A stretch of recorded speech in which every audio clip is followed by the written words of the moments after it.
Who knew your brain was doing so much when you were falling in love? Well, we want to help you fall in love again or more deeply by helping you get those brain circuits working in support of keeping the romance in your marriage. The Marriage Podcast for Smart People is designed to help busy couples like yourselves move away from conflict and unhappiness to build a marriage you'll love today and treasure for a lifetime. This podcast is made possible by listeners like you. Learn how you can help save marriages, prevent divorces, and keep families intact by going to oyf.support. Once again, that website is oyf.support. And now, here are your hosts, Caleb and Valinda Simone Gandel from Only You Forever. Welcome to the Marriage Podcast for Smart People. And if that wasn't the nerdiest intro ever, Caleb, anyways. Hey. Nerdy's my style. Yeah, apparently. If you want to build a thriving, passionate marriage, we've got the research of the truth and the answers you're looking for. We have an enticing episode for you this week. Not just nerdy. Yeah, and Caleb, from that introduction, enticing's maybe not the word that first pops to mind. Wait and see. Uh-huh. Okay. We're going to be talking about heat today. Brain circuits. Yeah, we'll get there. Okay. This is episode number 145, and today we're going to be talking about the neuroscience of dating. Most enticing, both in terms of romantic love and long-term attachment. Oh, ye of little faith. Hey there, before we get started, if you missed last week's episode, we discussed how fear impacts marriage. It's worth going back and checking out. Also, make sure you hit that subscribe button in your podcast player so you don't miss any upcoming shows from us. Mm-hmm. If you're struggling with your marriage, we offer sound research-based advice spoken from a Christian worldview. And remember, God invented marriage, not just for believers, but for humans. So we want to help bring hope and healing and maybe even some heat to your marriage. So let's talk about how your brain has been designed to work in support of this. You're still smiling at me. I am so excited for this enticing just remember, episode. We have a lot of engineers that listen to our episodes. Okay. And so this will help them turn up the heat a little bit. So maybe, talking about neuroscience and brain circuits. Yeah. Well, it's a presentable way of encouraging folks to get back to dating their spouse. Okay. So there's three distinct brain systems involved in intimate relationships. First is sex drive. The second is what we call courtship attraction. We're going to use a simpler term today, romantic love. That's more of a short-term system. And then there's partner attachment. We've talked about attachment before. Yeah. That's a long-term system. Okay. So each of those has a separate set of associated emotions, behaviors, and brain systems. And what we're going to do is look at courtship attraction, or this romantic love part, and then partner attachment. And we're going to look at the changes in romantic love over time to see if we can actually keep some of that heat going in marriage. Because what happens is usually the romantic love, the initial sort of fire part dies off. Today, what my goal for today is to bring some of that heat forward. Okay, so why, if we're talking about heat, are we only going to be talking about, romantic love and partner attachment and not sex drive? Just because it's primarily on dating today. Okay. And dating in marriage, of course, where you're having sex. But the dating, certainly in our value system, dating excludes sex. Yeah. Until you're married. So I just left that part out because I want to talk about the neuroscience particularly. I know that, your biggest sex organ is your brain, but we're going to focus primarily on these bonding parts. Okay. We've talked about sex elsewhere. And sounds enticing. All right. So let's start with romantic love. So This is observed in all cultures worldwide. It's not just like a North American thing. Okay. Can even be felt at a young age before puberty and sex drive develop. And just, for example, think of your kindergarten teacher crush, right? So romantic love is like this innate universal human capacity. It starts very young. Okay. And when you begin I didn't have a crush on my kindergarten teacher. I don't remember mine either, but do you have a better example? Well, I can think of like a boy in kindergarten. Yeah. There you go. Okay. So when you begin a romantic relationship as an adult, for Linda, intense romantic love typically lasts up to 18 months. And this is looking at a study from Fisher et al. In 2006. After which this other part, what we call partner attachment, that becomes the main driving force of the relationship. So one way to describe this is you have a lot of heat at the start of your relationship, but then as you're married, you settle in for the long haul, your brain chemistry changes to support a steady burn, which is more sustainable. Okay. So romantic love, therefore, provides motivation to find a single long-term spouse, and attachment provides motivation to stay together over the years. And you need both, right? Yep. So in 2005, some researchers used MRI scans to monitor brain activity in 17 people who had been intensely in love for a short period of time, just 1 to 17 months. So that's that first stage. Okay. and they monitored their brain activity when they were looking at a photo of their beloved. So the areas of the brain that were activated were linked to the dopamine reward system, which is associated with pleasure through the release of dopamine. It's also associated with general arousal, with focused attention and motivation to pursue and acquire rewards. Now, just think about all those things in the context of dating, right?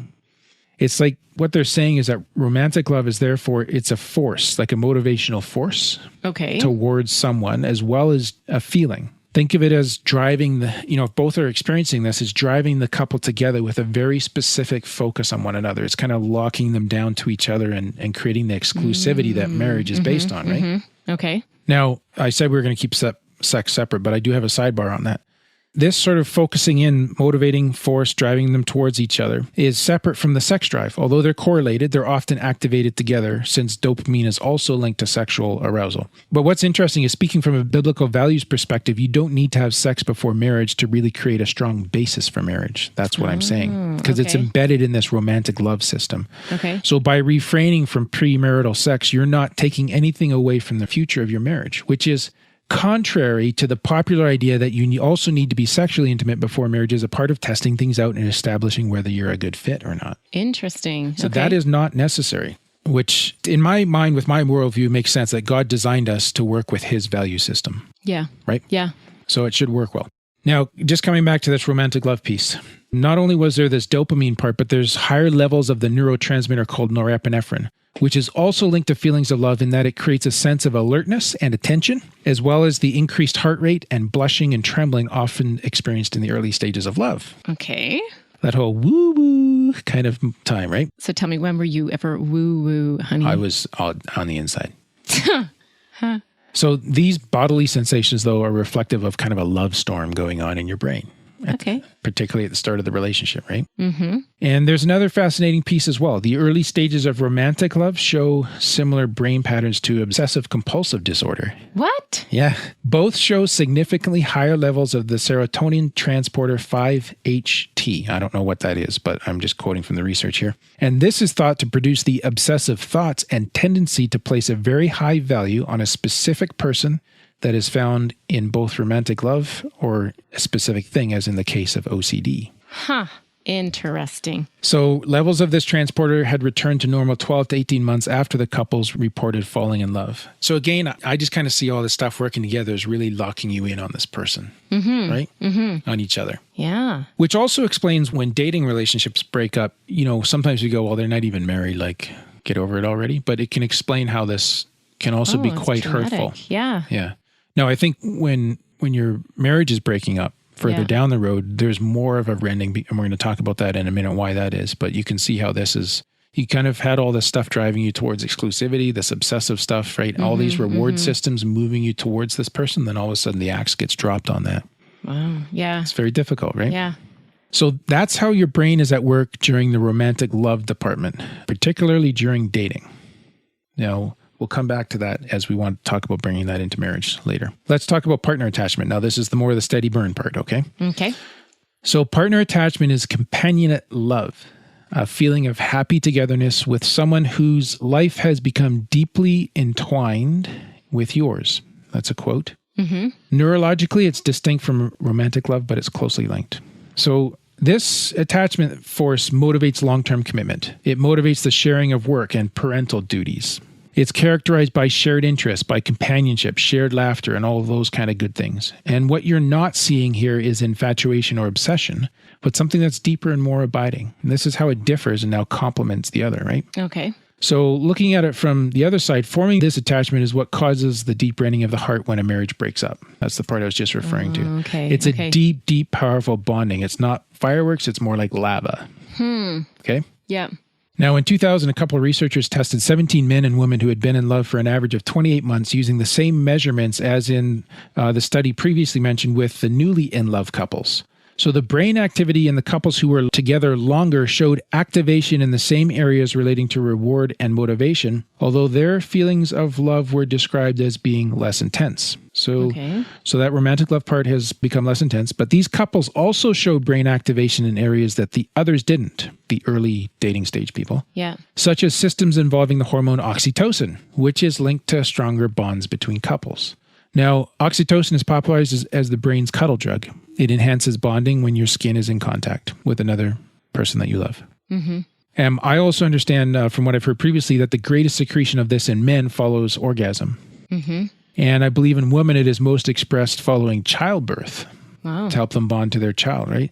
So it follows that the expression of oxytocin is prompted by behaviors that affirm bonding. Okay, so before, we're kind of used this locking in obsessive thing. Now it's this deep bonding thing that's going on. That's cool. So partner attachment is distinct from romantic love and from sex drive on a neural level, like in your brain. But again, they're interlinked because having sex stimulates the release of both dopamine and oxytocin, which reinforces both romantic love and partner attachment. So the reason why I want to speak to all this in this show is that we ourselves are in the stage of raising kids. We've been married 17 and a half years. Like, we're very busy with family and church activities with Only You Forever and the podcast here, and we're thankful for a solid partner attachment. But I think the cautionary note is that it's easy to think that romantic love is just puppy love. It's just for the start. Yeah. And what we're going to see after the break is that it is not necessary to have an either or, that you move out of one and into the other completely. Oh, okay. Okay. What if you could have both? How awesome would that be, right?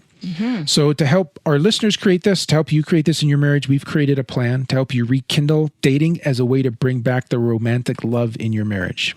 Dating your spouse, of course. And I'm really excited about the possibilities here. I'd like you to become a patron of the Marriage Podcast for Smart People so that you can download this guide and start turning the heat back up in your marriage. And we'll just take a quick 60-second break to tell you more about that.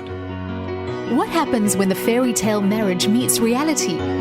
Too often, high expectations lead to disappointment, communication breaks down, and the struggles of day-to-day life become overwhelming, leaving you feeling lost and without hope. Unfortunately, marriage does not come with an instruction manual. Marriage troubles are deeply personal and can take a toll on you, your spouse, and your family. Counseling can be expensive and divorce is very costly. It doesn't have to be this way. Caleb and Valinda understand your pain and frustration. Their mission is to help save as many marriages as possible, and to date, thousands of couples are helped through their weekly podcast. But the most important marriage they want to help save is yours. With a minimum of a $10 investment a month, you gain access to exclusive bonus content and valuable information to help you succeed in your own marriage. Learn more about saving marriages and how you can help at oyf.support. That's oyf.support. You're listening to the Marriage Podcast for Smart People. Before the break, we were talking about romantic love and partner attachment, these two systems. Now, I'd like to talk about bringing that romantic love back online. Okay. So like once you've been together for more than like the 18 months and things are calming down, you're out of that romantic love. Yep. You're bonding. Yeah. So how can we change the romantic love? So it is a general perception across cultures that the initial romantic love declines over time, or that it's replaced with companionship and attachment. I found this fascinating. It's not just a North American construct. Here's a quote from Nisa, a bush woman from the Kalahari Desert, cited in some research that we were looking at. She says, when two people are first together, their hearts are on fire and their passion is very great. After a while, the fire cools and that's how it stays. They continue to love each other, but it's in a different way, warm and dependable. So, babe, this is just like a campfire. What is like a campfire? Well, like, when you first start a fire, it's like really hot. And if you try cooking anything over it, you burn it and it's raw inside and it doesn't work. But there's a lot of heat there. Right. But a lot of flame. Yeah. But then when it I was going to say cools down, but like when it gets to the coals, when it calms down and you get the coals, that's when you can create something beautiful. Right. Like the perfect marshmallow. Nice. That's the oxytocin right there. Oh, I can feel it. So, all right, totally getting off track. Yeah. You can tell. But it's a nice analogy. You can tell we've been traveling through campgrounds for a year. And let me just say this over, Linda, that I want to be balanced here because I'm not talking about like the full-on romantic love needing to happen now every day in people's lives who've been married for a dozen years. Yeah, but if you blow on the campfire, like poof, you get a flame again. You do. That's what we're talking about. So I can't remember what we were talking about. I can, but you just are so enthused. I almost feel bad about going back to the research. All right. Because the research does support all this. So a meta review of studies, which is a study of studies, okay? Measuring love found that an overall general sense of love is positively correlated with relationship length. No surprises there. Okay. but that passionate obsessive love is negatively correlated with relationship length. So you have to transition into the partner attachment stage. Okay. If you stay in the fireworks stage, Yeah. or the, just started the fire stage, you're going to burn through your wood too quickly or something. I don't know how that works, but you know what I'm saying? That's a nice analogy. Yeah, I think I flopped. Anyways, I'm going to stick with, I'll go for research. You go for metaphors. Okay. All right. So I think where I'm going with this is I'm looking for a both and, not an either or. Like you're either in the romantic stage or you're in the attachment stage, right? So it's okay if you're past the romantic love stage. Mm-hmm. We are past that, right? We were doing what we had to do, like our brains were helping us create the bond that we have now, and we're in the attachment stage. But what if you could have both? Yeah, that sounds way better than like we're past the romantic stage. By the way, I needed you to change my diaper when we're done this episode. So we're past that stage. Oh no, we're coming up to it. You see, like romantic love, it doesn't always decrease over time. So another study found that some couples who had been married for an average of 21 years still reported feeling romantic love of the same intensity as newlyweds. Oh, there we go. Now we're talking. These couples showed similar brain activity to the young couples when viewing pictures of their spouses. They followed that same procedure from that original study. There was the same activation level in the pleasure and reward areas of the brain, which is really cool. Yeah. But the researcher noted that the older and the younger couples weren't using their brains exactly the same way. So while the younger couples showed brain activity linked to mania, obsession, and anxiety, the older couples showed higher levels of activation in brain areas controlling calmness. I think that you're in the older stage and I'm in the younger stage. This is not general mania, obsession, and anxiety. This is in marriage, okay? So the older couples also had increased activity in brain areas relating to attachment and partnership. Okay. So just kind of think about this, right? You can have the romantic love, but instead of being driven by the anxiety of making sure that we lock in with each other, it's sort of fueled by the knowledge that we are locked in with each other. So that's good. It has calmness. Right. It has the steady breeze blowing the flames of, I don't know, something or other. How am I doing? Am I making sense here? Is this being too nerdy? A little bit, but do you see how this is all working though, right? So God's made our brains to make this all pretty good. Yeah. So you can see that partner attachment is going strong. That's that deeper thing. Mm-hmm. And there's this kind of modulating factor around calmness, but they still have this romantic love part. Oh, that's so sweet. And the romantic love is based on the pleasure reward system. That can be sustained long term, but it also benefits from the increased companionship of the attachment style of love. So you can have the best of both. Because if you go back to dating and you remember dating, yes, there is a little bit of that uncertainty about the relationship. Right. Okay. You know what I mean? Yeah. Like we've forgotten about that. Yeah. And the reason why we've forgotten is because we've gone into partner attachment. Like that part it's secured that. Oh, okay. Right? Okay. So let's not completely idolize the dating stage. Like everybody needs to go back there, but we're saying let's bring the good parts of that forward. This romantic love. Right. Okay. And the heat. What's the benefit of having both? Well, the research says that high levels of brain activity for both romantic and attachment love were correlated with 1, higher sexual frequency, 2, friendship-based love, 3, including your spouse in your sense of self. Those are really neat things. That's really cool, right? Yeah. All of those working together. Huh. So I think like this is neuroscience and it gets a little nerdy, right? But when we're talking about getting the brain circuits working in support of keeping the romance in your marriage, what we're actually asking to do is to bring that romantic love forward. So to bring some of those dating activities, behaviors, attitudes, interests forward into where you're at today. Okay. To help strengthen your marriage. Okay. Good? Yeah.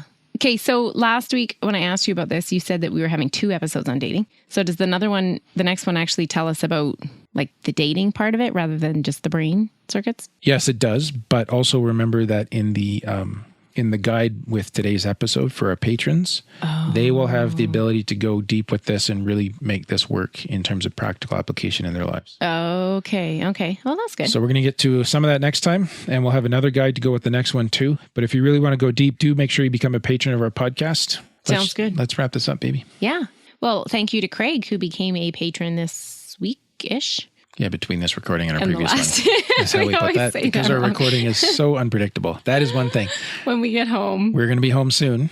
And then we will be able to do some regular recording until we leave again in 3 weeks. But yeah. Whatever. If we actually like remember to sit down. Anyways, we want to shout out a huge thank you to Ren Becca from Canada, who says, research-based, 4 stars. Just found your podcast while working through some self-reflection on my role in our marriage turmoil. I'm making my way through your podcast and some others. Yours is easy to listen to, and I love that you reference research.